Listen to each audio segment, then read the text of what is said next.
Gracias. Voy a continuar. Vamos a iniciar ahora la lectura que corresponde al día de hoy, que es la lectura 19. Mañana terminamos el libro. Y vamos a iniciar con el capítulo 29. Todavía estamos en la parte 7. Al terminar este capítulo entramos en la parte 8. Entonces vamos a iniciar este capítulo. Capítulo 29. Michael Corleone había tomado precauciones contra todas las eventualidades inimaginables. Sus planes eran perfectos y sabía ser paciente y meticuloso. Esperaba disponer de todo un año para preparar las cosas. Pero el destino intervino y no de forma favorable. El tiempo se acortó debido a un fallo. Y el fallo fue el padrino, el gran Don Corleone. En una soleada mañana de domingo, mientras las mujeres estaban en la iglesia, don Vito Corleone se puso su ropa de faena, unos pantalones holgados de color gris, una camisa azul y un viejo sombrero marrón, y se dirigía al huerto. Últimamente el don había engordado mucho. Trabajaba en el huerto, decía para conservar la salud, pero no conseguía engañar a nadie, porque la verdad era que le gustaba cultivar sus hortalizas. Se sentía trasladado a la infancia en Sicilia, 60 años antes, a una infancia sin temores ni la tristeza que había supuesto para él la muerte de su padre. Ahora los guisantes presentaban unas hermosas florecillas blancas y los fuertes y verdes tallos de los cebollinos rodeaban la parcela por completo. En un rincón había un barril lleno del mejor fertilizante, estiércol de vaca,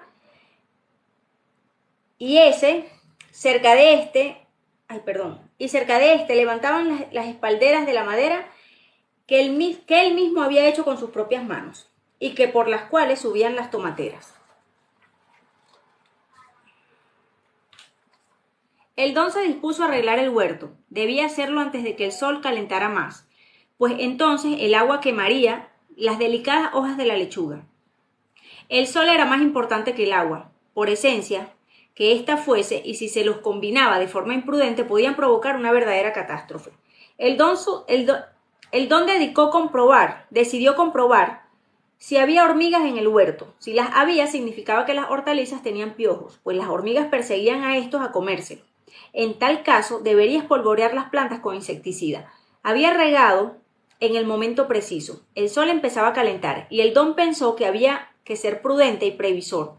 Pero entonces se dio cuenta de que había algunas enredaderas que necesitaban varias varas para dirigirlas. Se inclinó para realizar el trabajo. Cuando terminara con esta hilera regresaría a la casa. De pronto pareció como si el sol hubiese bajado pocos centímetros de su cabeza. El aire estaba lleno de motitas doradas. El don vio al hijo mayor de Michael cruzar el huerto a la carrera, en dirección a él, que estaba arrodillado, y le pareció que lo rodeaba una cegadora luz amarilla. Pero el don no se dejaba engañar. Era demasiado viejo para ello. Sabía que detrás de aquella luz cegadora estaba la muerte. Con un ademán intentó evitar que su nieto se acercara. De pronto sintió como un fuerte martillazo dentro de su pecho y también le faltó el aire. Cayó de bruces al suelo. El niño corrió a llamar a su padre, Michael Corleone, y algunos hombres que estaban en la entrada de la finca corrieron hacia el huerto y encontraron al don con las manos y las rodillas en tierra, haciendo un supremo esfuerzo por incorporarse. Lo levantaron y lo condujeron a la sombra. Michael se acuclilló junto a su padre, mientras los otros ay, me perdí.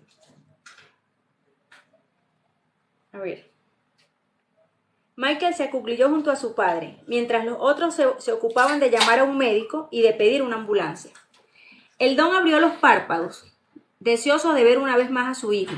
Debido al fuerte ataque al corazón, su piel, por lo general rojiza, se había vuelto a su lado. Su estado era desesperado. Percibió los olores del huerto, la luz del sol hirió sus ojos y murmuró: «Es tan hermosa la vida». Se ahorró la visión de las lágrimas de las mujeres, pues murió antes que regresaran de la iglesia, incluso antes de la llegada de la ambulancia y el médico. Murió rodeado de hombres y con las manos del hijo que más había amado entre las suyas. El funeral fue realmente regio. Las 5 familias estuvieron representadas por sus jefes y los caporrégimen. También asistieron las familias de Tesio y Clemenza. Johnny Fontaine ocupó la cabecera de determinados periódicos por el hecho de asistir al funeral, a pesar que Michael le había aconsejado que no lo hiciera. Fontaine, en la rueda de prensa, declaró que Vito Corleone era su padrino y la mejor persona que había conocido, y añadió también que para él suponía un gran honor que le permitiera presentar sus últimos respetos al hombre quien había admirado tanto. El velorio tuvo lugar en la casa de la finca. a la vieja usanza. Américo Bonasera efectuó un trabajo perfecto. Abandonó todas las demás obligaciones y se dedicó de lleno a preparar a su viejo amigo el padrino. A su viejo amigo y padrino, con el mismo cuidado con que una madre prepara a su hija para una boda. Todos comentaban el hecho de que ni siquiera la muerte había podido borrar la nobleza y dignidad de los rasgos del don. Y tales comentarios, como es lógico, llenaron de orgullo a Américo Bonasera. Solo él sabía los improbos esfuerzos que había supuesto al dar al don el mismo aspecto que había tenido en vida.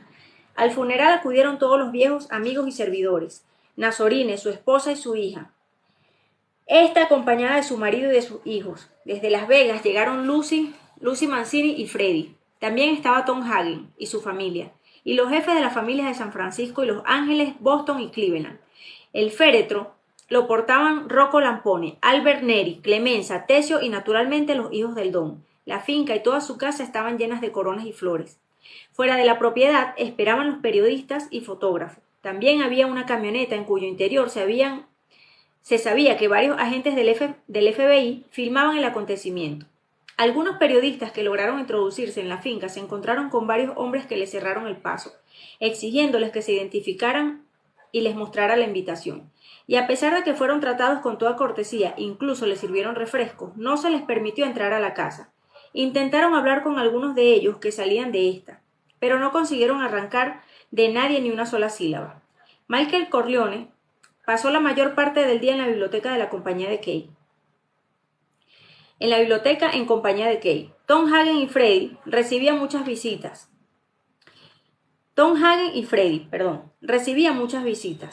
Pues todos querían expresarle su condolencia. Michael los recibió a todos con suma cortesía. Aún aquellos que se le dirigieron a él llamándolo padrino o don Michael.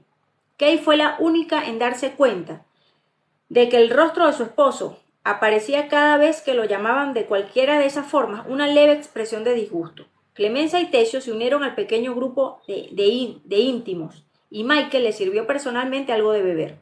Se habló algo, no mucho de negocios, pero sí se habló. Michael les informó que la finca y todas sus casas serían vendidas a una inmobiliaria. El beneficio sería enorme, lo que demostraba el genio del gran don. Todos comprendieron que el imperio Corleone no tardaría en trasladarse al oeste, que la familia liquidaría su poder en Nueva York y que esta decisión se había demorado hasta el retiro o la muerte del padrino. Hacía casi 10 años que en la casa no se reunía tanta gente, desde la boda de Constancia Corleone y Carlo Ricci, recordó alguien. Michael se acercó a la mirada hacia el jardín y pensó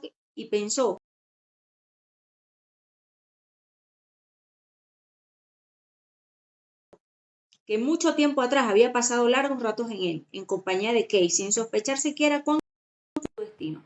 Y su padre, en sus últimos momentos, había dicho: «Es tan hermosa la vida». Michael nunca había oído a don Corleone pronunciar ni una sola palabra relacionada con la muerte. Debía de respetarla demasiado para filosofar acerca de la misma. Llegó el momento de ir al cementerio, el momento de enterrar al gran don. Del brazo de Kay, Michael salió al jardín y se unió con los que acompañarían al cadáver hasta el cementerio. Detrás de él iban los caporregimi, seguidos de sus 2 hombres, y luego toda la gente humilde a la que el padrino había ayudado en el curso de su vida. El panadero Nazorine, la viuda Colombo, y sus hijos e infinidad de personas a las que el don había mandado con firmeza y justicia. ¿Ven acá?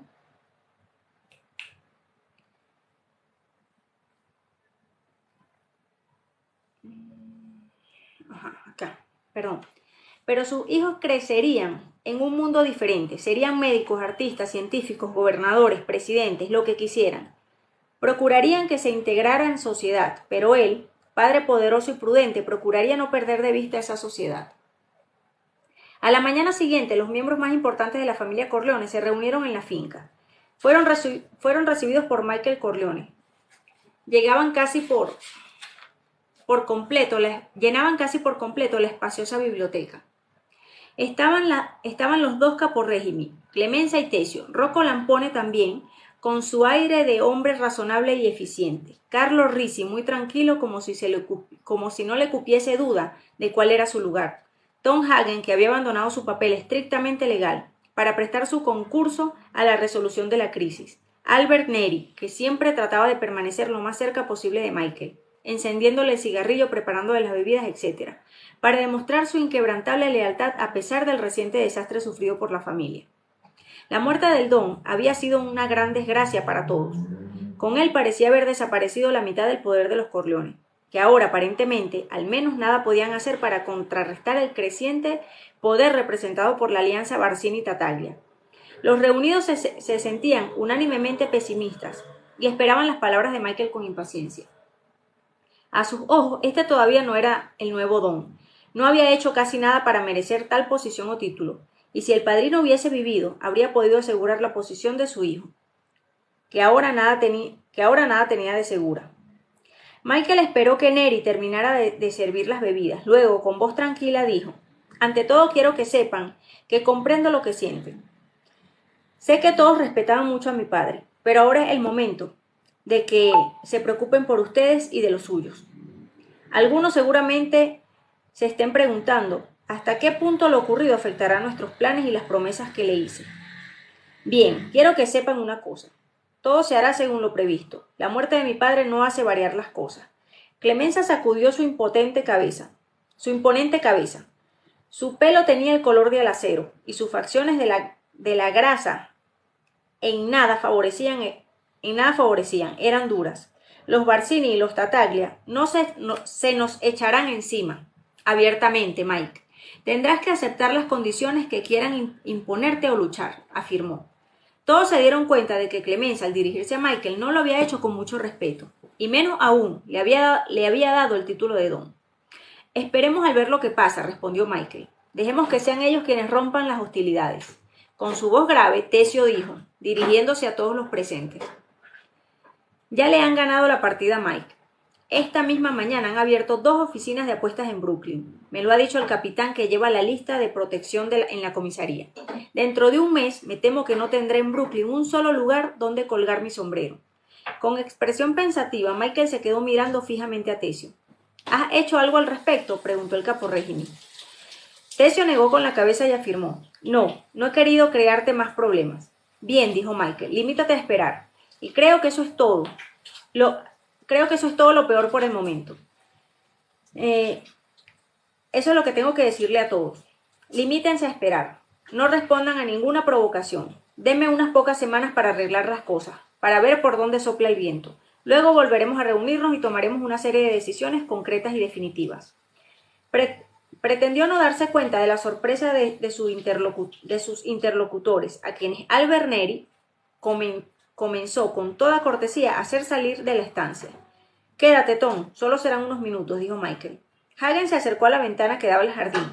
Cuando vio que los caporrégimen más Carlo Risi y Rocco Lampone, acompañados por Albert Neri, salían por la puerta de la finca, se volvió hacia Michael y preguntó: «¿Has conseguido asegurar todas las conexiones políticas?». Con gesto de pesadumbre, Michael sacudió el pulso. «No del todo. Necesitaba de otros 4 meses. El Don y yo estábamos trabajando intensamente en el asunto, pero tengo a mi lado todos y algunos de los miembros más importantes del Congreso. De lo que primero nos ocupamos fue de los jueces, naturalmente. Las autoridades de Nueva York, las que nos interesan, quiero decir, no representaron problema alguno. La familia Corleone es mucho más fuerte de lo que piensan, pero yo esperaba convertirla en algo de una solidez absoluta. Supongo que ahora ya sabes cuáles son mis planes, ¿no? No fue difícil. Lo que sí me costó entender fue por qué te empeñaste en dejarme al margen. Finalmente me puse a pensar como un siciliano y descubrí tus motivos, Michael». Y Michael se echó a reír y dijo: «Mi padre aseguró que lo averiguarías. Te necesito aquí, Tom, al menos durante las próximas semanas. Será mejor que llames a Las Vegas y hables con tu esposa. Pídele que tenga un poco de paciencia». Hagen, con expresión meditabunda, preguntó: «¿Cómo crees que intentarán ponerse en contacto contigo?». Dice Michael: «El Don y yo hablamos de eso, precisamente. A través de alguna persona de mi confianza, Barsini intentará que vaya a verle por mediación de alguien de quien yo no pueda sospechar». Hagen sonrió y dijo: «De alguien como yo». Michael la devolvió la sonrisa y respondió: Tú eres irlandés. No confiarán en ti. Soy germanoamericano, replicó Hagen. Para ellos, eso es ser irlandés, dijo Michael. No acudirán a ti, como tampoco acudirán a Neri, porque Albert Neri fue policía. Además, ambos están demasiado cerca de mí. No pueden arriesgarse tanto. Rocco Lampone, por el contrario, no está lo bastante cerca. Tengo la seguridad de que será Clemenza, Tesio o Carlo Risi. Apostaría cualquier cosa a que será Carlo, dijo Hagen. Ya lo veremos. No tardaremos en saberlo. Fue durante la mañana siguiente. Hagen y Michael desayunaban. Michael fue a la biblioteca a responder a una llamada telefónica y cuando volvió a la cocina dijo a Hagen riendo, ya está. Tengo que ver a Barzini dentro de una semana para concertar un nuevo tratado de paz, ahora que el don ha muerto. ¿Y quién te ha telefoneado? ¿Quién ha establecido el contacto? Ambos sabían que quien quiera que fuese el que hubiera establecido el contacto se había convertido en el traidor. Michael esbozó una amarga sonrisa y dijo, Tesio. Terminaron de comer en silencio mientras tomaban su taza de café. Hagen comentó, hubiera jurado que el traidor sería Carlos o Clemenza. Tal vez, pero nunca Tesio. El mejor de todos. Es el más inteligente, replicó Michael, y ha hecho lo que le ha parecido más acertado. Me pone en manos de Barzini y luego hereda el imperio Corleone. Como se figura que no puedo vencer, su razonamiento es perfecto. Hagen dejó pasar unos segundos antes de preguntar. ¿Y son exactas las suposiciones de Tesio? El asunto presenta, al menos en apariencia, mal cariz para los Corleone. Pero mi padre fue el único en que entendió que el poder político y las amistades políticas también valen más que 10 regímenes. Creo que tengo en mis manos casi todo poder político que tenía mi padre. Pero nadie, excepto yo, lo sabe. Dirigió a Hagen una sonrisa llena de confianza y añadió, los obligaré a llamarme Don, pero lo de Tesio me entristece. ¿Has dado tu conformidad al encuentro con Barzini? Sí, para dentro de 7 días en Brooklyn, en el territorio de Tesio. Suponen que creeré que allí estaré seguro. Michael volvió a echarse a reír. No te confíes, le advirtió Hagen. Durante los próximos 7 días, ve con mucho cuidado. Por primera vez, Michael se mostró frío con Hagen.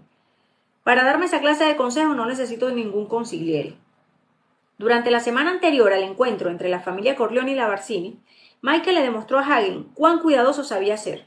No abandonó la finca ni una sola vez y no recibió a persona alguna sin que a su lado estuviera Albert Neri. Únicamente surgió una enojosa complicación. El hijo mayor de Connie y de Carlo iba a recibir la confirmación y Kay le pidió a Michael que fuera el padrino. Michael se negó en redondo.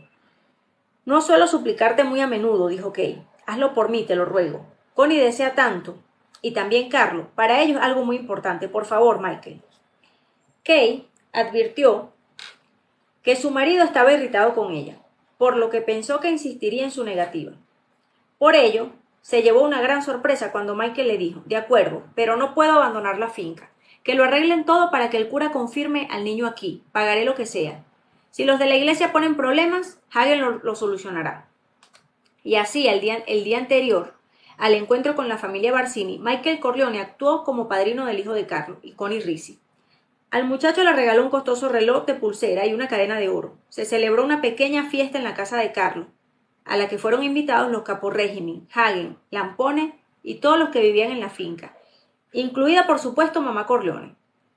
Connie estaba tan emocionada que se pasó la velada besando a su hermano y a Kay, y hasta Carlo Risi se mostró sentimental, aprovechando el menor pretexto para estrujar la mano de Michael y llamarlo padrino.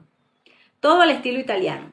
En cuanto a Michael, nunca se había mostrado tan afable y extrovertido como aquel día. En un momento dado, Connie susurró al oído a Kay. Creo que Carlo y Mike serán buenos amigos a partir de hoy. Estas cosas siempre unen a la gente. Kay apretó el brazo de su cuñada y le dijo, me alegro mucho. Capítulo 30. Octava parte, capítulo 30. Albert Neri estaba en su apartamento, situado en el Bronx, muy concentrado en cepillar el uniforme de su época de policía. Sacó la placa y la puso sobre la mesa para limpiarla. La pistolera y el arma estaban encima de una silla. Aquella vieja rutina de limpiar, cepillar y abrillantar le hizo sentirse extrañamente feliz. En realidad, esa era una de las pocas veces en la que se había sentido feliz desde que su esposa lo abandonó, casi 2 años atrás. Se había casado con Rita cuando ésta aún asistía al instituto y él era policía novato. Se trataba de una muchacha tímida, morena, y procedía de una familia chapada a la antigua. Sus padres no le permitían regresar a casa más tarde de las 10 de la noche. Neri estaba perdidamente enamorado de ella, de su inocencia, de su virtud y de su belleza. Al principio Rita se sentía fascinada por su marido. Era muy fuerte. Y ella se daba cuenta de que la gente le tenía miedo, tanto por su poderío físico como por su recto concepto del deber. Claro que le faltaba diplomacia. Si no estaba de acuerdo con una actitud colectiva o con una opinión individual, o bien se callaba o bien expresaba brutalmente su desacuerdo. Su temperamento era verdaderamente siciliano, y sus ataques de furia terribles, pero nunca se mostraba irritado con su esposa. En el espacio de 5 años, Neri se convirtió en uno de los agentes más temidos de la fuerza policial de la ciudad de Nueva York, y también en uno de los más honrados. Pero tenía su sistema propio, de hacer cumplir con la ley. Odiaba a los gamberros, y cuando veía un grupo de chicos que reunidos por la noche en alguna esquina se dedicaban a molestar a la gente que pasaba, entraba decididamente en acción. Empleaba contra ellos su extraordinaria fuerza física, una fuerza que ni él mismo apreciaba en toda su magnitud. Una noche, en la parte oeste del Central Park, saltó de un coche patrulla y se enfrentó con 6 jóvenes vestidos con chaquetas de seda negra. El compañero de Neri, que conocía muy bien a este, prefirió no intervenir y permaneció dentro del coche. Los 6 chicos, todos entre los 18 y los 20 años, habían estado pidiendo cigarrillos a la gente que pasaba por allí de forma amenazadora, aunque en realidad sin hacer daño a nadie. También habían estado molestando a las muchachas que pasaban, haciéndoles gestos obscenos. Neri los obligó a ponerse cara a la pared que hacía de frontera entre el Central Park y la Octava Avenida. Aún no era totalmente de noche, pero Neri llevaba su arma favorita, una enorme linterna. Nunca se molestaba en sacar su pistola, no la necesitaba. Cuando estaba enojado, su rostro se tornaba brutalmente amenazador. Y esto, combinado con su uniforme, generalmente bastaba para que los gamberros se acobardaran. Si no, usaba su linterna. Neri preguntó a uno de los chicos, ¿cómo te llamas? El chico dio un apellido irlandés. Márchate de inmediato, le dijo Neri. Si vuelvo a verte esta noche la pasarás muy mal. A un ademán del policía, el chico salió corriendo. Neri siguió el mismo procedimiento con los 2 siguientes, los dejó marchar. Pero el cuarto dio un apellido italiano y miró a Neri con una sonrisa, como si de hecho le diera ciertos derechos. Neri no podía ocultar que era italiano. Su acento lo delataba. Miró fijamente al muchacho y le preguntó, ¿eres italiano? El chico confiadamente y sin dejar de sonreír contestó que sí. Neri le dio un tremendo golpe en la frente con la linterna. El muchacho cayó al suelo de rodillas. Tenía una brecha en la frente de la que emanaba sangre en abundancia, pero la herida no era grave. Con aspereza, Neri le dijo, eres una deshonra para todos los italianos, hijo de puta. Nos das mala fama a todos, levántate. Le propinó un golpe en el costado no muy fuerte y añadió, vete inmediatamente a tu casa, que nunca más vuelva a verte con esa chaqueta o te prometo que te enviaré al hospital. Ahora márchate. Tienes suerte de que yo no sea tu padre. Neri no perdió el tiempo con los otros 2. Les dio una patada en el trasero advirtiéndoles como el primero, que no quería volver a verlos en la calle aquella noche. En tales ocasiones ocurría con tanta rapidez que no había tiempo de que la gente se diera cuenta del incidente, ni tampoco que alguien pudiera protestar por los métodos empleados por la policía. Neri se subía al coche patrulla con su compañero y pisaba el acelerador a fondo, por lo que instantes después ya estaban muy lejos. Naturalmente, en ocasiones, Neri se encontraba con alguien que le plantaba cara, bien con los puños, bien con los cuchillos. En tales casos, su oponente u oponentes podían considerarse dignos de lástima. Con febril ferocidad, Neri los golpeaba sin miramientos y luego los subía al coche patrulla, arrestándolos bajo la acusación de haber agredido a un policía. Y lo normal era que la vista del caso tuviera que esperar hasta que los desgraciados fuesen dados de alta en un hospital. Un día transfirieron a Neri al distrito donde se levanta el edificio. Un día transfirieron a Neri al edificio donde se levanta el edificio de las Naciones Unidas, por haber faltado el respeto al sargento que era superior directo. Pronto se dio cuenta de que la gente de las Naciones Unidas aprovechaban su inmunidad diplomática para aparcar donde le venía en gana, sin preocuparse de las ordenanzas. Neri se quejó de sus superiores, Neri se quejó a sus superiores, pero le dijeron que hiciera la vista gorda. Una noche, sin embargo, Neri se encontró con que una calle lateral estaba completamente bloqueada por los automóviles de los funcionarios del organismo internacional. Era más de medianoche, por lo que Neri sacó del coche patrulla su enorme linterna y empezó a romper los parabrisas de aquellos automóviles. No fue nada fácil, ni aun para diplomáticos de alta categoría, hacer reparar los parabrisas en pocos días. En la comisaría empezaron a llover protestas. Había que acabar con aquel vandalismo, clamaban los perjudicados. La rotura del parabrisas continuó durante varios días, hasta que alguien descubrió que aquello era obra de Albert Neri, que fue destinado a Harlem. Poco después, un domingo, Neri y su esposa fueron a visitar a la hermana de él, que era viuda y vivía en Brooklyn. Albert Neri sentía por su hermana un exagerado afecto protector, común por los demás, a todos los sicilianos, y la visitaba aproximadamente cada 2 meses para asegurarse de que se encontrara bien. La hermana era mucho mayor que él y tenía un hijo de 20 años, Tomás, que debido tal vez a la falta de padre, constituía para su madre una verdadera fuente de problemas. El chico no iba con buenas compañías. En cierta ocasión, y gracias a la intervención de Neri, Tomás consiguió liberarse de una acusación de hurto.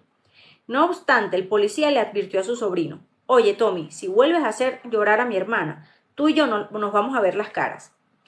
El tono no había sido realmente amenazador, pues Neri le había hablado más como tío que como policía. Pero el chico, a pesar de ser un muchacho más duro, de ser el muchacho más duro del vecindario, se sintió impresionado por la advertencia. Cuando aquel domingo Albert y Rita llegaron a casa de la hermana de él, Tommy aún dormía, pues el día anterior había regresado muy tarde por la noche. Su madre fue a despertarlo y le dijo que se vistiera para sentarse a la mesa con sus tíos y con ella.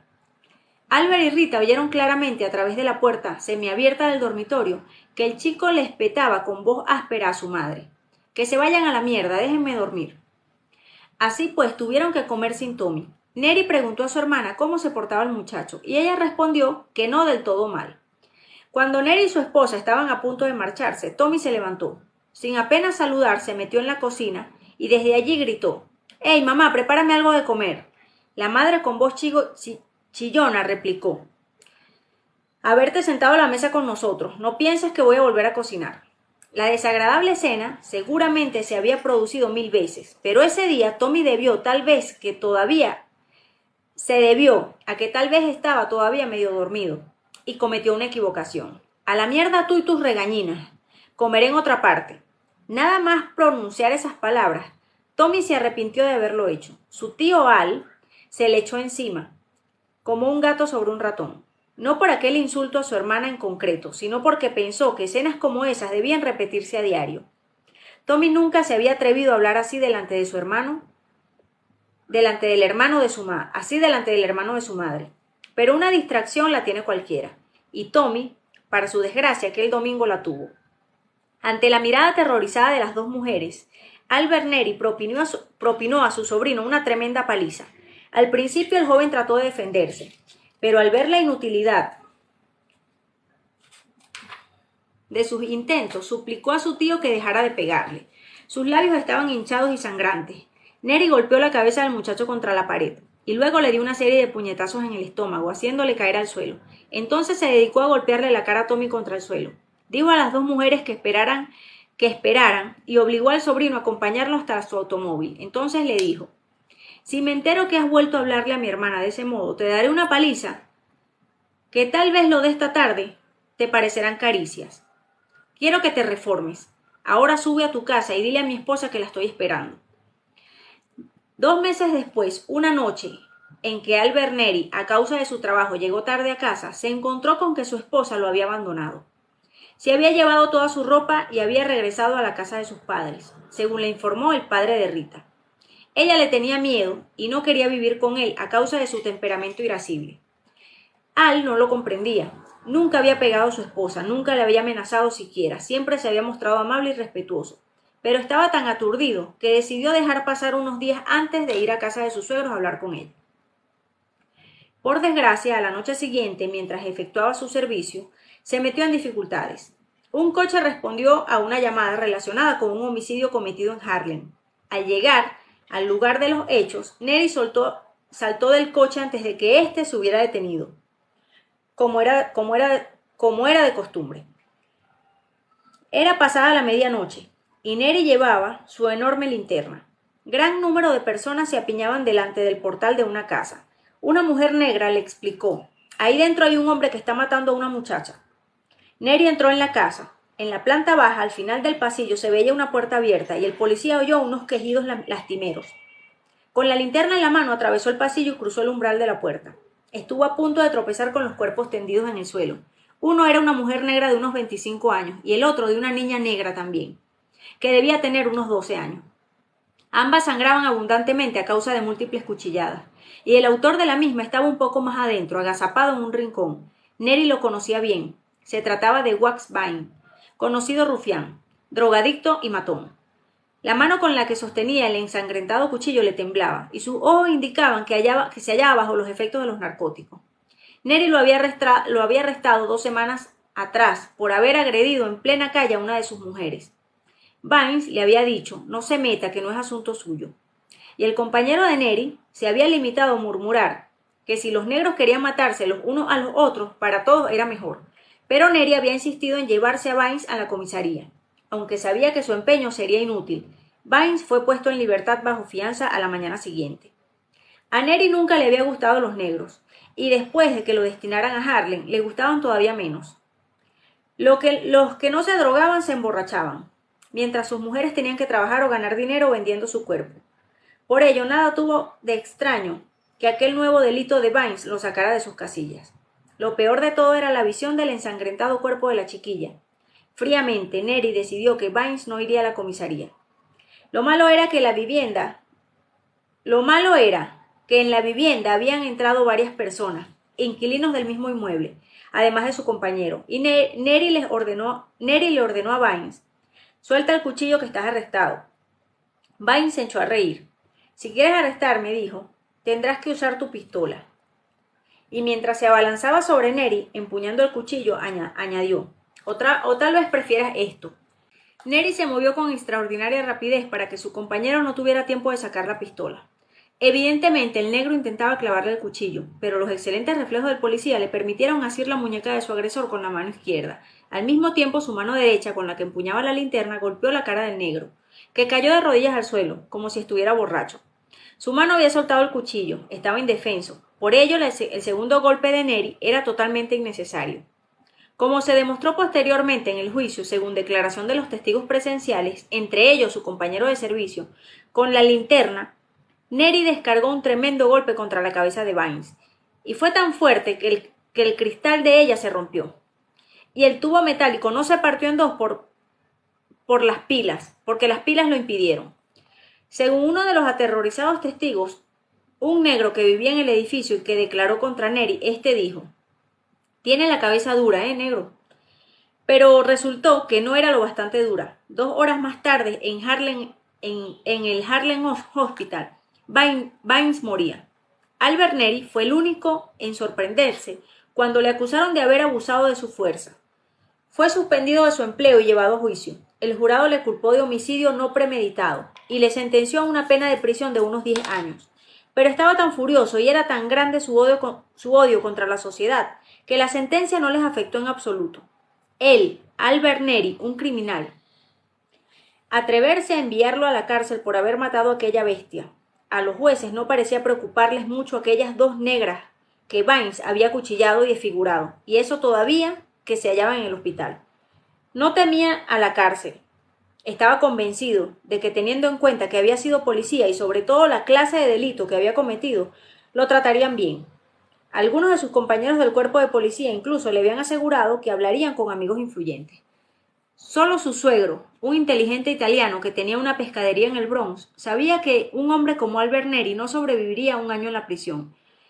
Si no lo mataba otro presidiario, sería él quien acabaría con la vida de alguien. Y debido a un sentimiento de culpabilidad motivado por el hecho de que su hija hubiera abandonado a un buen marido como Albert, el suegro de Neri le pidió a la familia Corleone que intercediera en favor de su yerno.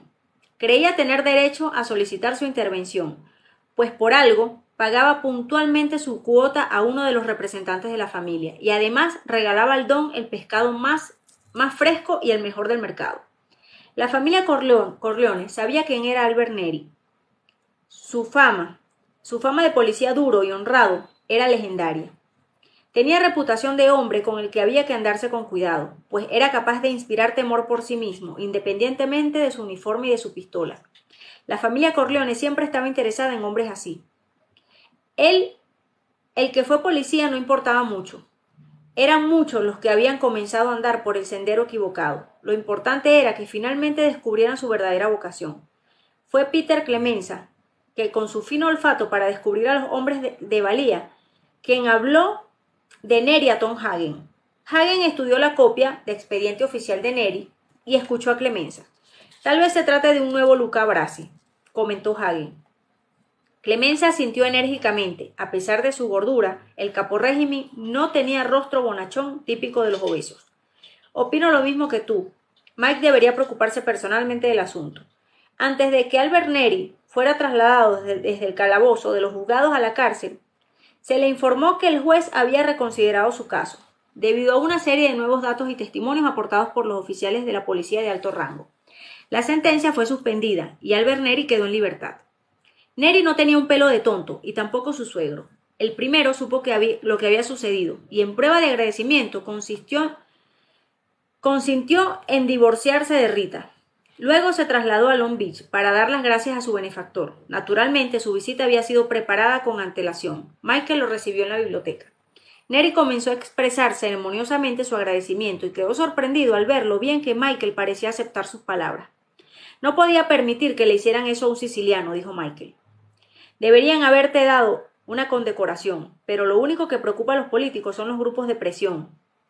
Francamente, si no hubiese estado seguro de que iban a hacerle una marranada, le aseguro que no habría movido un solo dedo en su favor. Uno de mis hombres habló con su hermana, y ésta le explicó que usted siempre se había preocupado por ella y de su hijo, evitando que ese joven se descarriara. Su suegro asegura que es usted el mejor hombre del mundo. Eso es raro de encontrar. Con muy buen criterio, Michael no mencionó que Neri había sido abandonado por su esposa. Estuvieron charlando durante un rato. Neri siempre había sido un hombre taciturno, pero con Michael Corleone no pudo evitar hablar por los codos. Y aunque Michael solo tenía 5 años más que él, el ex policía, se comportó como si la diferencia fuese mucho mayor y Michael tuviera edad suficiente para ser su padre. Finalmente, Michael expuso: sacarlo de la cárcel para luego dejarlo desamparado no tendría sentido. Puedo proporcionarle trabajo. Tengo intereses en Las Vegas y pienso que un hombre de su experiencia sería ideal para el puesto de encargado de la seguridad de un hotel. Y suponiendo que tenga usted intención de montar algún negocio, puedo conseguir que los bancos le presten dinero con toda clase de facilidades. Neri se sentía tan agradecido que no sabía cómo mostrarlo. Orgullosamente declinó la oferta de Michael y dijo: la sentencia ha sido suspendida, pero debo permanecer bajo la jurisdicción del tribunal. Michael replicó en tono áspero: esos detalles carecen de importancia. Puedo arreglarlo. Olvídese de la sentencia y el tribunal. También puedo hacer limpiar la hoja amarilla, para que los bancos no encuentren nada desfavorable. La hoja amarilla era un registro policíaco de los delitos de sangre cometidos por cualquier persona. Dicha hoja se entregaba al juez cuando éste consideraba la clase de pena a imponer a un criminal convicto. Neri había estado en el cuerpo de policía el tiempo suficiente para observar que en ciertos casos la sentencia contra un delincuente era inesperadamente benigna, porque la policía había entregado al juez una hoja amarilla, sorprendentemente limpia. Por ello no le pareció descabellado que Michael pudiera hacer limpiar la suya. Lo que sí sorprendió, en cambio, fue que se ofrecieran a hacerlo. Si necesito ayuda, se la pediré, se lo prometo, dijo Neri. Bien, contestó Michael. Cuando su interlocutor consultó el reloj de pulsera, Neri pensó que era una forma de hacerle saber que debería marcharse. En consecuencia, se levantó, pero se llevó una nueva sorpresa. Es la hora de comer, dijo Michael. Me gustaría que compartiera nuestra mesa. Mi padre desea conocerlo. Podemos ir andando hasta su casa. Mi madre habrá preparado pimientos fritos, huevos y salchichas, una comida típicamente siciliana. Para recordar una tarde tan agradable como la que pasó con los Corleones, Albert Neri tuvo que remontarse a los días de su infancia anteriores a la muerte de sus padres, ocurrida cuando él solo contaba con 15 años. Don Corleone se mostró muy amable y pareció encantado cuando supo que los padres de Neri habían nacido en un pueblo situado a escasos kilómetros de Corleone. La charla fue agradable, la comida deliciosa, el vino rojo y fuerte. Neri pensó que aquellos eran hombres como él, con sus mismos gustos e ideas. En su compañía se sentía extraño. Su mundo estaba entre aquellas personas. Claro que él no era más que un invitado, pero sabía que podía quedarse con ellos permanentemente, que podía vivir y ser feliz en su mundo, en el mundo de los Corleone. Michael y el Don lo acompañaron hasta su automóvil. El Don le estrechó la mano y le dijo: «Me gusta su manera de ser, Neri. He estado preparando a mi hijo Michael para que lleve el negocio del aceite de oliva, pues me estoy haciendo viejo y quiero retirarme. Pero un día me dijo que quería intervenir en favor de usted, que quería resolver un problema. Yo le contesté que se limitara al negocio del aceite, pero él me insistió. Me dijo que se trataba de un siciliano a quien había hecho una jugada muy sucia. Y fue tanta su insistencia que llegué a interesarme en el asunto. Le digo esto para que sepa que mi hijo tenía razón, ahora que lo conozco. Neri, me alegro de haber intervenido. Así pues, si podemos hacer algo más por usted, no dude en pedírnoslos. ¿Ha comprendido? Estamos a su servicio». Al recordar la amabilidad del Don, Neri deseó que el gran hombre estuviera todavía vivo, para que pudiera ser testigo del servicio que él, Albert Neri, iba a prestar a la familia aquel día. Tardó menos de 3 días en tomar una decisión. Se dio cuenta de que a los Corleones le interesaba tenerlo a su servicio, pero también de algo más, que la familia estaba a favor de lo que la sociedad había condenado a castigarlo. La familia Corleone le tenía en buen concepto, la sociedad en cambio no. Comprendió que sería más feliz en el mundo de los Corleones que en el mundo exterior, y comprendió asimismo que la familia Corleone era dentro de sus límites más poderosa que la sociedad. Visitó nuevamente a Michael y puso sus cartas sobre la mesa. No quería trabajar para la familia en Las Vegas, pero estaba dispuesto a hacerlo en Nueva York, cuando juró lealtad a la familia. Se dio cuenta que Michael se emocionaba. No fue difícil llegar a un acuerdo, pero Michael insistió en que Neri se tomara primero unas vacaciones en Miami, en el hotel que poseía la familia, la cual correría con todos los gastos. Además, a fin de que tuviera dinero suficiente para divertirse. Se le adelantaría el salario de un mes. Durante su estancia en Miami, Neri entró en contacto por primera vez en su vida con un mundo de lujos y abundancia. Los empleados del hotel lo trataban a cuerpo de rey. «Ah, usted es el amigo de Michael Corleone, ¿no?», le decían. Allí no le dieron una pequeña y mal ventilada habitación, que era lo que Neri estaba acostumbrado, sino una de las mejores suites. Y el encargado del club nocturno del hotel le concertó citas con algunas bellas muchachas, a lo que tampoco estaba acostumbrado. Cuando Neri regresó a Nueva York, su concepto de la vida en general había sufrido un cambio importante. Lo destinaron al régimen de clemencia, y Peter lo sometió disimuladamente a una serie de pruebas. Siempre era conveniente tomar ciertas precauciones. Después de todo, Neri había sido policía, pero su ferocidad natural consiguió superar cualquier posible escrúpulo que pudiera haber tenido por el hecho de encontrarse al otro lado. No había transcurrido un año cuando ya Neri había vertido sangre por cuenta de los Corleones. Nunca podía volverse atrás. Clemenza no hacía más que alabarlo. Aseguraba que era el nuevo Luca Brasi. Incluso llegó a afirmar que sería mejor que Luca. Se sentía orgulloso y no se le podía reprochar. Al fin y a la postre era él quien lo había descubierto. Físicamente Neri era una maravilla. Sus reflejos y la coordinación de sus movimientos eran tales que podía haber sido un nuevo Joe DiMaggio. Clemenza se dio cuenta de que no se trataba de un hombre a quien él pudiera controlar, de modo que fue puesto a las órdenes directas de Michael Corleone, con Tom Hagen, como indispensable intermediario. Era un especial, y como tal cobraba un salario muy alto, pero no tenía medios propios de vida. Saltaba a la vista que sentía un enorme respeto hacia Michael Corleone. Un día Tom Hagen le dijo a Michael, bromeando: «Bien, ya tienes a tu Luca». Michael asintió. Albert Neri se sentía fiel hasta la muerte, y lo sabía sin sombra de duda, porque había aprendido de su padre.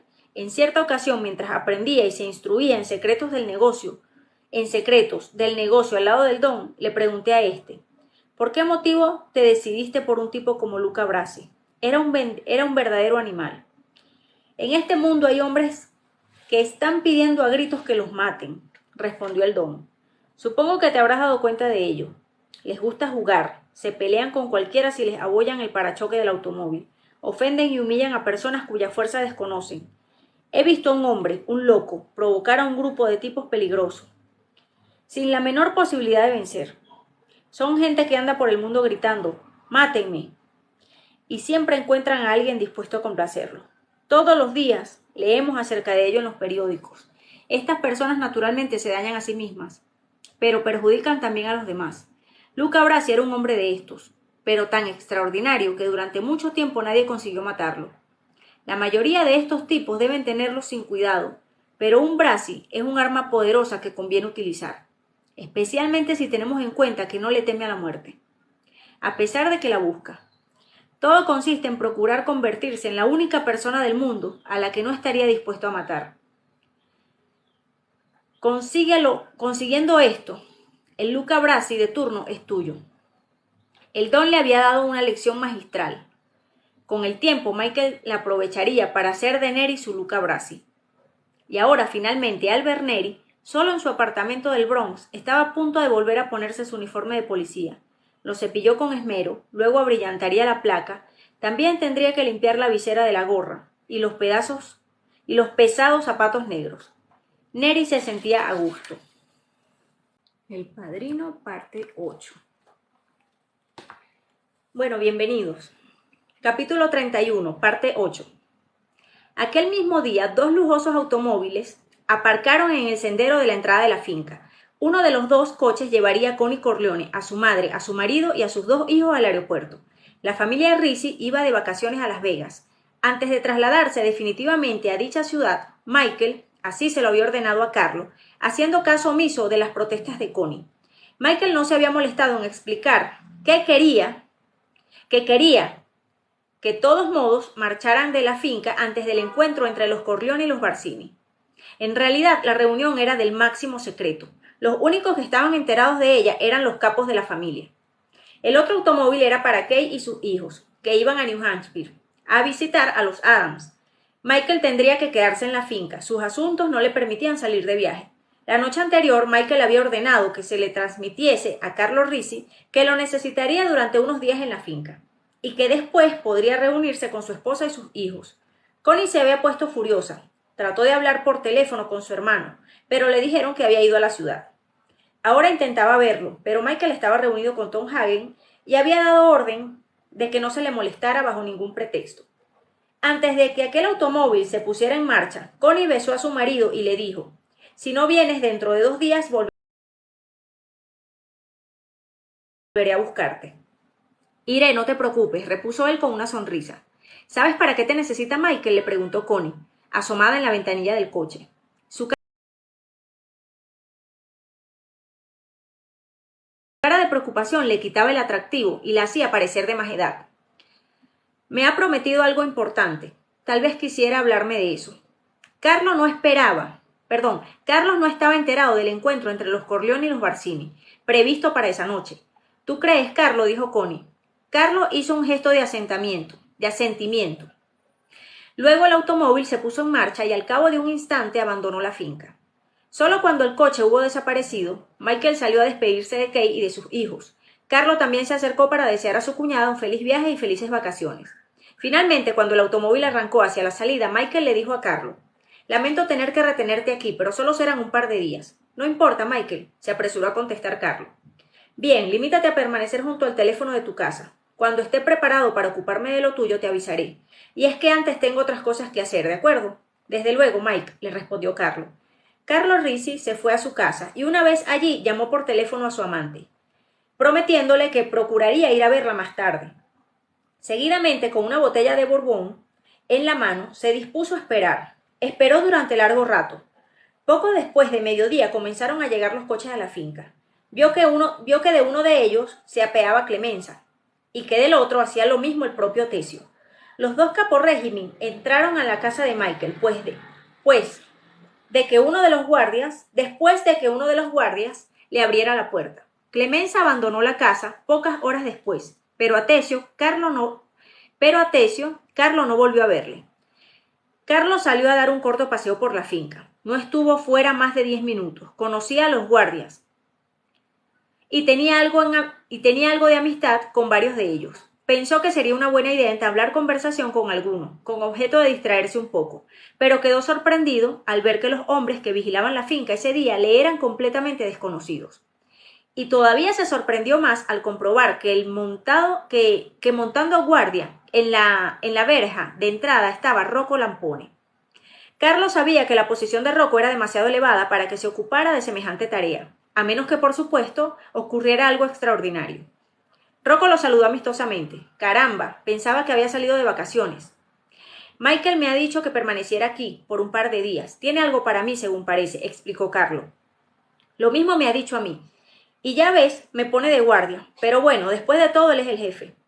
Pero el tono empleado por Lampone parecía deducirse que no consideraba a Michael un hombre de la estatura de su padre. Carlo, cauteloso, hizo caso omiso de la velada censura y dijo: Mike sabe muy bien lo que hace. Rocco Lampone aceptó en silencio el reproche. Carlo se despidió de él y regresó a su casa.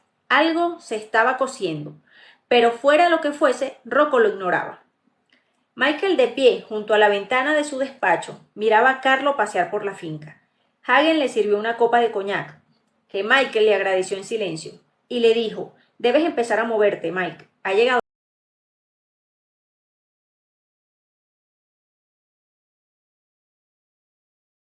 la hora. Preferiría no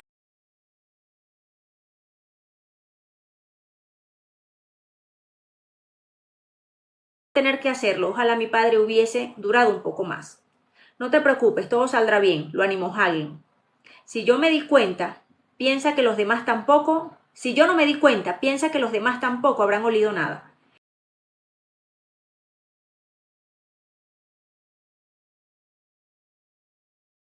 Lo planeaste todo a la perfección.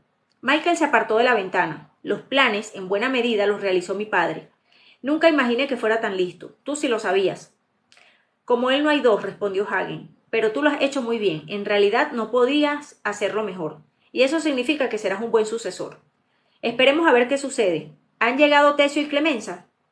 Hagen asintió. Michael terminó su copa y añadió: di a Clemenza que venga a verme. Quiero darle las instrucciones personalmente. A Tesio no quiero verlo.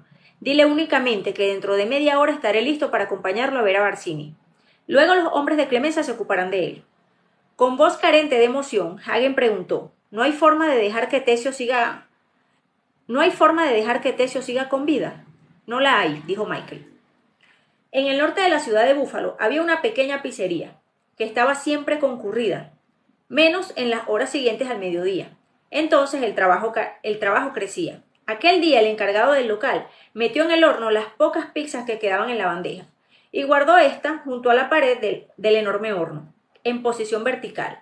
Luego echó un vistazo a una empanada que se estaba cociendo y observó que el queso se le había empezado a derretirse. Cuando volvió al mostrador, una parte del cual daba a la ventana,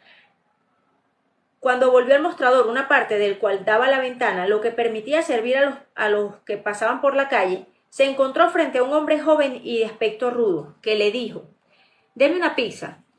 El encargado tomó una pala de madera y sacó del horno una de las pizzas. Entretanto, el cliente, en lugar de esperar en la calle, había entrado en el establecimiento, que estaba completamente vacío. El encargado puso la pizza en un plato de papel y se lo tendió al cliente. Pero éste, en vez de sacar el dinero para abonar su importe, lo miró fijamente y le dijo: «Me han contado que lleva usted un tatuaje muy grande en el pecho. Por encima de su camisa veo parte del superior. ¿Por qué no me deja ver el resto?». El encargado de la pizzería se echó a temblar. «Venga, desabróchese la camisa», insistió el cliente. No llevo ningún tatuaje», repuso el otro con fuerte acento siciliano. «Quien lo lleva es el hombre que hace el turno en la noche». El cliente soltó una sonrisa siniestra carcajada. «Vamos, desabróchese la camisa». El encargado empezó a retroceder en un intento de huir por detrás del horno, pero el cliente desde el otro lado del mostrador le apuntó con una pistola e hizo fuego. La bala le dio en el pecho y lo arrojó contra la pared del horno. Un nuevo disparo hizo que cayera al suelo. El cliente se acercó al hombre y le desabrochó la camisa. Tenía el pecho cubierto de sangre, pero el tatuaje con los dos amantes, el marido y el cuchillo, era todavía visible. El caído levantó una mano con esfuerzo, en un desesperado intento de protegerse, mientras el otro le decía: Fabricio, Michael Corleone te envía sus mejores saludos. A continuación le apuntó en la sien de Fabricio y volvió a disparar. Luego salió de la pizzería. En la esquina lo esperaba un coche, con la puerta abierta. Una vez en el interior, el vehículo partió a toda velocidad. Rocco Lampone contestó el teléfono instalado en uno de los pilares de hierro del portal, y una voz le dijo: su paquete está listo. Al oír estas pocas palabras, que para él eran suficientes, Rocco subió a su coche y salió de la finca. Cruzó la carretera elevada de John Beach, la misma en que Sonny había sido asesinado, y se dirigió a la estación del ferrocarril de Wantan. Aparcó. Otro coche con dos hombres en su interior le estaban aguardando. Se dirigieron hacia un motel situado a 10 minutos de allí, y al llegar penetraron en el jardín del mismo. Rocco Lampone ordenó a sus dos hombres que permanecieran dentro del coche, y él fue hasta uno de los pequeños bungalows. Con un fuerte puntapié abrió la puerta y entró. Philip Tattaglia, de 70 años, estaba de pie, desnudo como había llegado al mundo, junto a una cama en la que lo esperaba tendida una muchacha. El cabello de Philip Tattaglia era blanco, y su grueso cuerpo parecía más fofo de lo que en realidad era. Rocco le disparó 4 veces, todas en el estómago. Luego regresó corriendo al automóvil, que partió a toda velocidad en dirección de la estación de Wantan.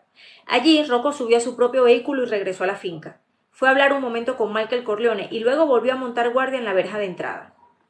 Albert Neri, solo en su apartamento, terminó de limpiar su uniforme. Lentamente se puso los pantalones, la camisa, la corbata, la chaqueta, la gorra y la pistolera. Cuando fue suspendido de su empleo como policía, Neri tuvo que entregar su arma, aunque no le habían hecho entregar todo lo demás. Pero Clemenza le había proporcionado una pistola del 38, como las que utilizaba la policía, a las que le habían borrado el último número de serie.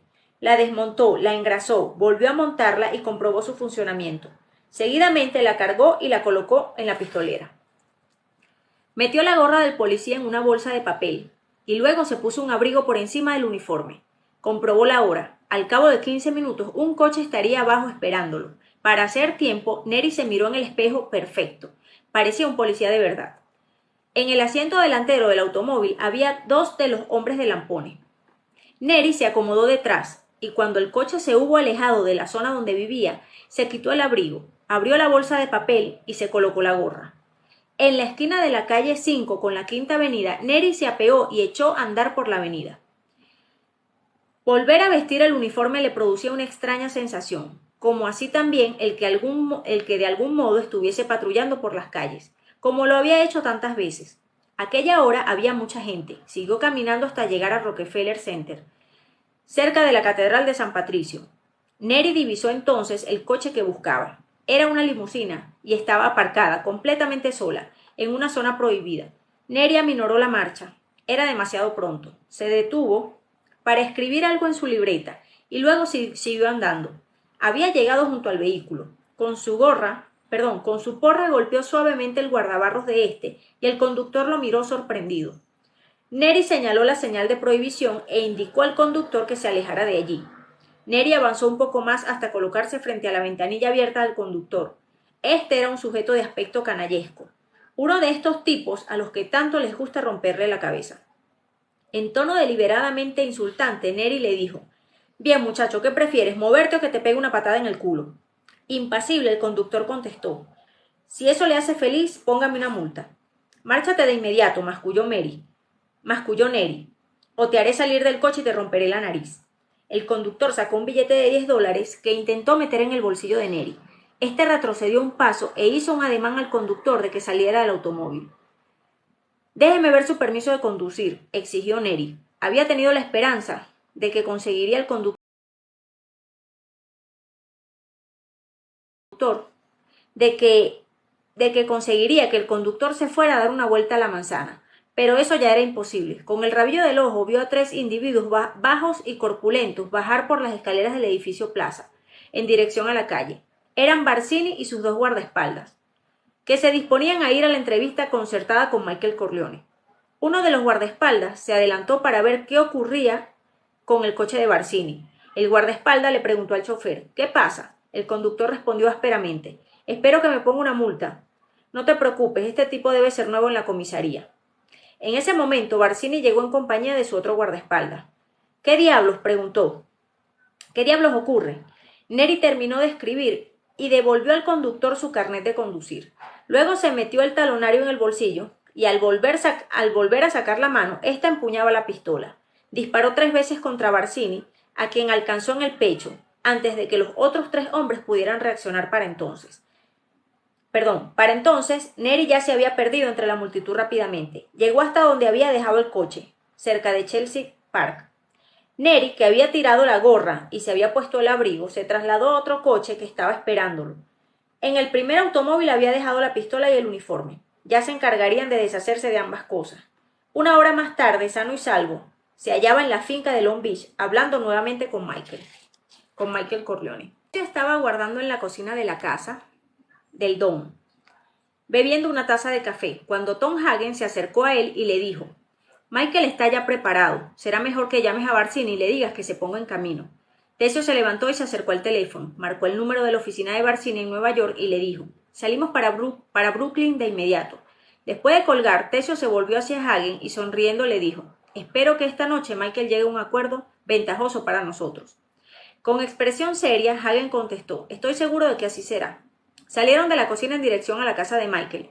En la puerta, uno de los guardianes los detuvo y le dijo: «El jefe dice que irá en otro coche y que parta sin él». Tessio enarcó las cejas y le dijo a Hagen: «No puede hacer eso porque eso trastorna mis preparativos». En ese momento se acercaron 3 guardaespaldas. Hagen dijo a Tessio suavemente: «Tampoco yo puedo ir contigo, Tessio». Al caporrégimen le bastó una fracción de segundo para comprenderlo todo, y lo aceptó. Tuvo un momento de debilidad, pero no tardó en recuperarse. «Quiero que Mike sepa que fue solo por negocios», dijo. «Nada personal. Siempre sentí una gran simpatía hacia él». «Así es como lo entiende», repuso Hagen. Después de unos momentos de silencio, Tessio dijo: «Oye, Tom, teniendo en cuenta los tiempos pasados, ¿no puedes evitarlo?». Hagen negó con la cabeza y contestó: «No puedo». Vio que los 3 guardaespaldas conducían a Tessio a un coche que lo estaba esperando. Tom sentía una cierta tristeza. Tessio había sido el mejor soldado de la familia Corleone. El viejo Don había confiado en él más que en cualquier otra persona, a excepción de Luca Brasi. Era una lástima que un hombre tan inteligente como él hubiera cometido semejante error de juicio. Carlo Risi, que esperaba todavía el momento de entrevistarse con Michael, se puso nervioso al ver tantas idas y venidas. Algo importante se estaba cociendo, pensó, y parecía que a él querían dejarlo al margen. Impaciente, llamó por teléfono a su cuñado. Recogió la llamada uno de los guardianes, que fue a buscar a Michael, y regresó momentos después con el mensaje de que éste no tardaría en ocuparse de él. Carlo llamó una vez más a su amante y le dijo al fin que estaba seguro de que podría llevarla a cenar, aunque tal vez un poco más tarde, y le prometió que pasarían la noche juntos. Michael había dicho que le llamaría pronto, y la entrevista, por larga que fuera, no duraría más de 2 horas. Luego, en unos 40 minutos, podría llegar al sitio. Añadió que no se preocupara, que no faltaría a su palabra. Cuando hubo colgado, Carlo decidió vestirse adecuadamente para no tener que perder tiempo después. Acababa de ponerse la camisa cuando llamaron a la puerta. Pensó que Mike seguramente le había telefoneado y al encontrar la línea ocupada había mandado a buscarlo. Carlos abrió y sintió que las piernas se negaban a sostenerle. Frente a él tenía a Michael Corleone y en su cara vio la muerte, aquella muerte que tantas veces había visto en su sueño. Detrás de Michael Corleone estaba Hagen y Rocco Lampone. Su aspecto era grave, como si fuera un funeral de un amigo. Los 3 hombres entraron en la casa y Carlo le condujo hasta la sala de estar. Repuesto del susto, pensó que se había dejado llevar por los nervios, pero las palabras de Michael volvieron a intranquilizarlo aún más que antes. «Tienes que pagar por lo de Santino», dijo su cuñado. Carlo lo miró sin responder, como si no entendiese de qué hablaba. Hagen y Lampone se habían situado de espaldas a una pared de la habitación, lejos de los otros dos, que quedaron frente a frente. Tú serviste en bandeja a Sonny, al agente de Barsini, continuó Michael con voz carente de emoción. ¿Es que Barsini te hizo creer que la comedia que interpretaste con mi hermana engañaría a un Corleone? Carlo Ricci, con voz temblorosa, sin dignidad y sin sombra de orgullo, gritó, más que dijo. Juro que soy inocente, lo juro por mis hijos, no me hagas esto, Mike, por favor. Barsini ha muerto, prosiguió Mike, impasible, y también Philip Tattaglia. Quiero saldar todas las cuentas de la familia y quiero hacerlo esta misma noche. No me digas que eres inocente porque sé que no lo eres. Sería mejor que admitieras tu culpa. Hagen y Lampone miraron con asombro a Michael. Seguían pensando que no tenía la talla de su padre. ¿Por qué tratar de conseguir del traidor una confesión? Su culpabilidad estaba más que probada. La respuesta era obvia. Michael no acababa de confiar plenamente en sí mismo. Todavía temía ser injusto. Aún le preocupaba la posibilidad de equivocarse. Por ello, para tranquilizarse, necesitaba que Carlo Ricci confesara. Al no obtener respuesta, Michael añadió en tono casi amable. No estés tan asustado. ¿Crees que voy a convertir en viuda a mi hermana? ¿Piensas que voy a dejar huérfano a mi sobrino? Después de todo, soy el padrino de uno de tus hijos, no lo olvides. No, tu castigo consistirá en que no volverás a trabajar con la familia. Te irás a Las Vegas con tu esposa y tus hijos. Y quiero que permanezcas allí. Connie recibirá una asignación periódica. Eso es todo. Pero no insistas en que eres inocente. No insultes mi inteligencia. Ahora dime, ¿quién fue el que te hizo la proposición, Tattaglia o Barsini? Carlo Ricci, en su angustiosa esperanza de conservar la vida y aliviado por saber que no lo mataría, murmuró. Barsini. Bien, bien, dijo Michael con voz apenas audible. Ahora quiero que te marches. Hay un coche esperando para llevarte al aeropuerto. Carlos salió el primero, seguido de muy cerca por los otros 3 hombres. Ya era de noche, pero la finca estaba inmensamente iluminada, como de costumbre. Un coche se acercaba, y Carlos se dio cuenta que era el suyo. No pudo reconocer al conductor ni tampoco a la persona que estaba sentada en el asiento trasero. Lampone abrió la puerta delantera y con un gesto le indicó a Carlos que entrara. Llamaré a tu esposa y le diré que vas para allá, dijo Michael. Carlos entró en el automóvil. Su camisa de seda estaba empapada de sudor. El coche se puso en marcha, dirigiéndose rápidamente hacia la entrada de la finca. Carlos empezó a volver la cabeza para ver si conocía al hombre que iba sentado detrás de él. Pero en ese momento Clemenza, con el mismo cuidado con el que pondría un lazo en la cabeza a una niña,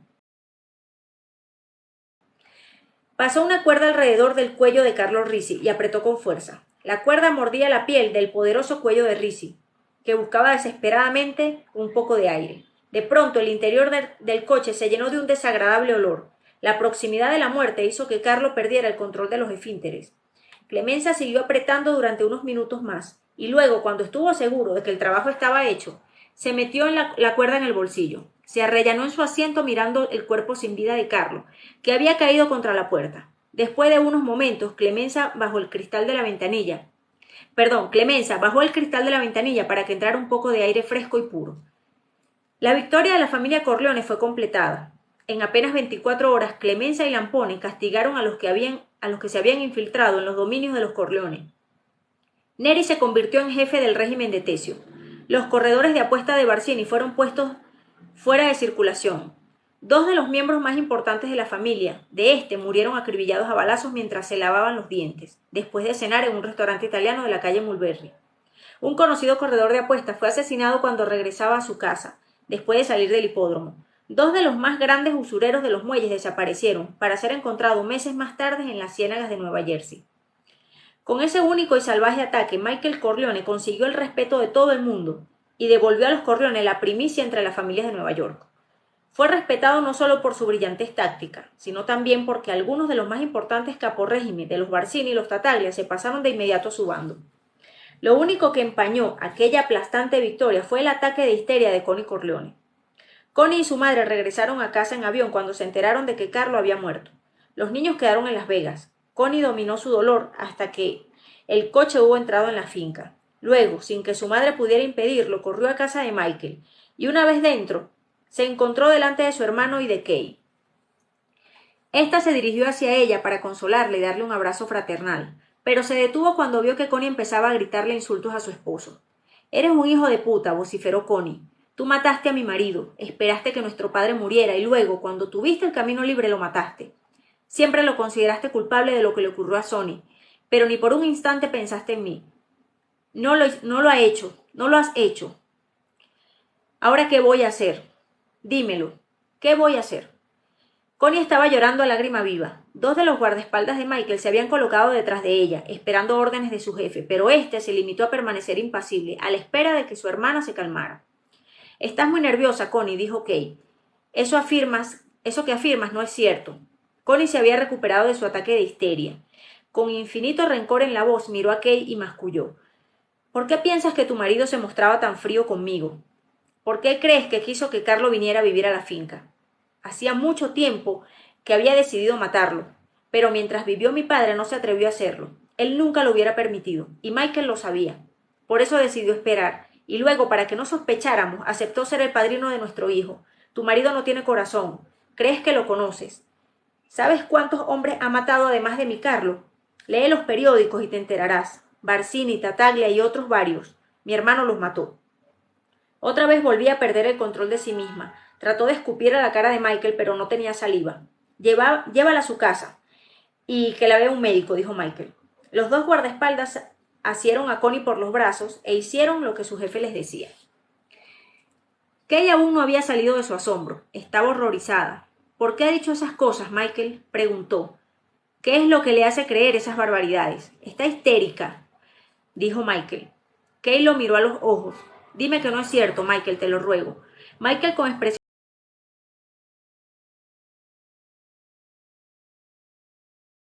de cansancio, respondió. Claro que no es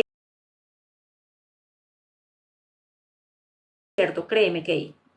Nunca se había mostrado tan convincente. Lo dijo mirando a su esposa directamente a los ojos. Ella no podría dudar de la palabra de Michael, del hombre que confiaba ciegamente. Kay le dirigió una sonrisa melancólica y se echó en sus brazos esperando que él la besara. Luego le dijo, creo que necesitamos un trago. Fue a la cocina a buscar hielo. Desde allí oyó abrirse la puerta y al salir vio a Clemenza, Neri y a Rocco Lampone, acompañados de los guardaespaldas. Su marido estaba casi de espalda a ella, pero Kay se movió un poco. Justo para verlo de pista se dirigió a Michael llamándole Don.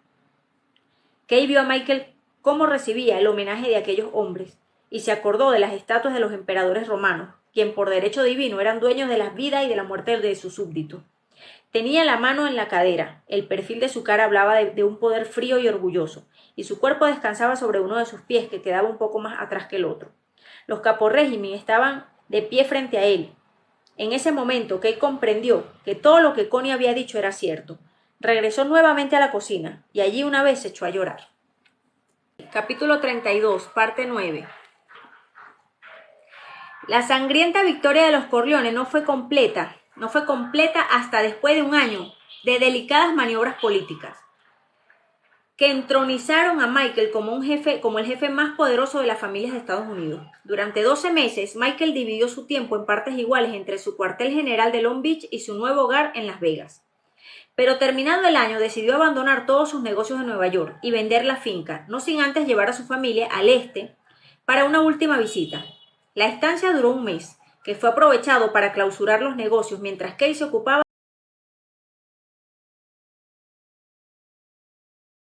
de todo lo concerniente al traslado de los enseres de la casa. La familia Corleone era, al fin, todopoderosa. Clemenza tenía su propia familia. Rocco Lampone era el caporrégimen de los Corleone. En Nevada, Albert Neri era el jefe de seguridad de todos los hoteles controlados por los Corleone. También Hagen formaba parte de la familia de Michael en el oeste. El tiempo ayudó a cicatrizar las viejas heridas. Connie Corleone se reconcilió con Michael, en realidad unas semanas después de las terribles acusaciones formuladas contra este. Le pidió perdón y aseguró a Kay que nada de lo que ella le había dicho era verdad, que todo se había producido bajo los efectos de su histeria. Connie Corleone no tuvo dificultades para encontrar un nuevo marido. De hecho, no tardó ni un año en volver a llenar su cama, con un joven que había sido empleado por los Corleone en calidad de secretario. Era un muchacho de una familia italiana muy formal, que se había graduado en la mejor facultad de administración de empresas del país. Naturalmente, el casamiento con la hermana del Don había servido para asegurar su futuro. Kay Adams Corleone había complacido a la familia de su marido convirtiéndose en la fe católica. Sus dos hijos, como es lógico, hicieron lo propio. Michael no se notó muy de acuerdo al respecto.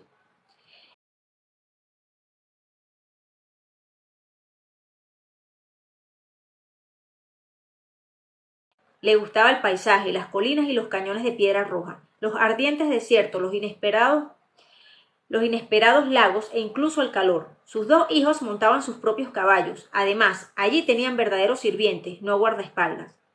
Y Michael llevaba una vida más normal. Era dueño de una empresa de construcción, socio de una serie de clubes de hombres de negocio y formaba parte de diversos comités cívicos. También se interesaba por la policía local, aunque no intervenía públicamente. Aquella era una buena vida. A Kay le gustaba que los Corleone hubieran cerrado su casa en Nueva York, y no deseaba otra cosa que vivir permanentemente en Las Vegas. Odiaba la mera idea de tener que regresar a Nueva York. Por eso, en aquel último viaje había hecho maletas con eficiencia y rapidez extraordinaria. Y ahora en el último día sentía la misma necesidad de partir que un paciente que ha pasado una larga temporada en el hospital cuando llega el momento de darle de alta. Aquel último día en Nueva York, Kay Adams Corleone se levantó al alba. Podía oír el ruido de los camiones que ya fuera de la finca se llevaban los muebles de todas las casas. Por la tarde todos, incluida mamá Corleone, regresarían en avión a Las Vegas. Cuando Kay salió del cuarto de baño, encontró a Michael sentado en la cama fumando un cigarrillo. ¿A santo de qué tienes que ir a la iglesia todas las mañanas?, le preguntó. No me importa que vayas todos los domingos, pero ¿por qué incluso los días laborales? Kay se sentó en el borde de la cama para ponerse las medias y repuso.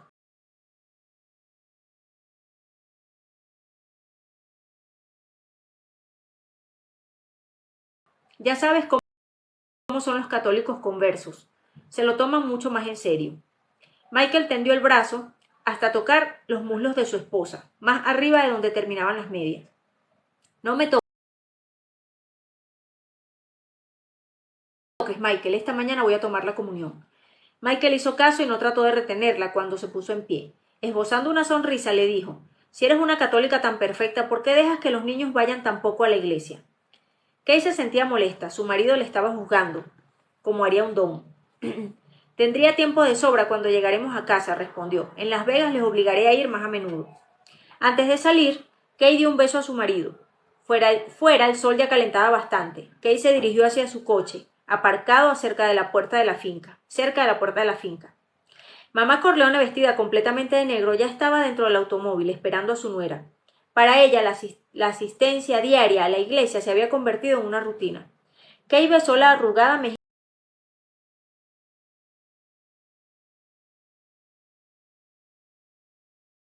de la anciana y luego se acomodó en el interior del vehículo. Mamá Corleone le preguntó, ¿has desayunado? No, contestó Kay. La anciana inclinó la cabeza en señal de aprobación. En una ocasión, Kay se había olvidado de no tomar alimentos antes de recibir la comunión. De eso hacía mucho tiempo, pero mamá Corleone nunca lo había olvidado. Por eso no se fiaba, siempre interrogaba a su nuera. ¿Te sientes bien?, quiso saber. Sí, repuso Kay. Aquella mañana soleada, la pequeña iglesia estaba prácticamente vacía. Las policromadas vidrieras evitaban que el calor entrara en el templo, donde la temperatura debía ser agradable, como correspondía a un lugar de descanso y recogimiento. Kay ayudó a su suegra a subir las escaleras y al entrar le cedió el paso. La anciana siempre se sentaba en uno de los bancos delanteros.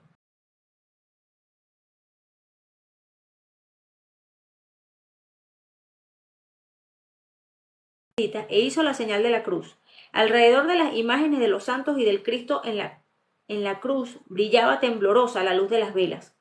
Antes de sentarse, Kay se arrodilló, y lo mismo hizo antes de tomar la comunión. Después inclinó la cabeza como si estuviera orando, pero su estado de ánimo no era el más apropiado para hacerlo.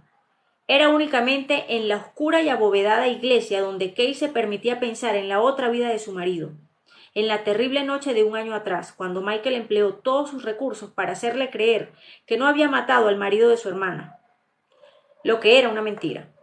Y era precisamente por haberle mentido por lo que Kay lo había abandonado. En efecto, el día siguiente, aquella horrible noche, Kay, acompañada de sus hijos, se había ido a New Hampshire,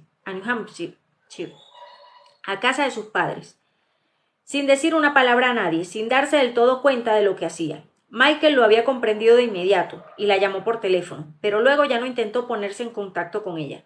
Finalmente, al cabo de una semana, un automóvil procedente de Nueva York se detuvo frente a la casa de los padres de Kay. En el coche iba Tom Hagen. La tarde que pasó con Tom fue para ella la más espantosa de su vida. Él la había llevado a pasear por el bosque y no se había mostrado precisamente gentil. Kay cometió el error de mostrarse indiferente, algo para lo que no estaba preparada. «¿Mike te ha enviado para que me amenaces?», preguntó cuando lo tuvo delante.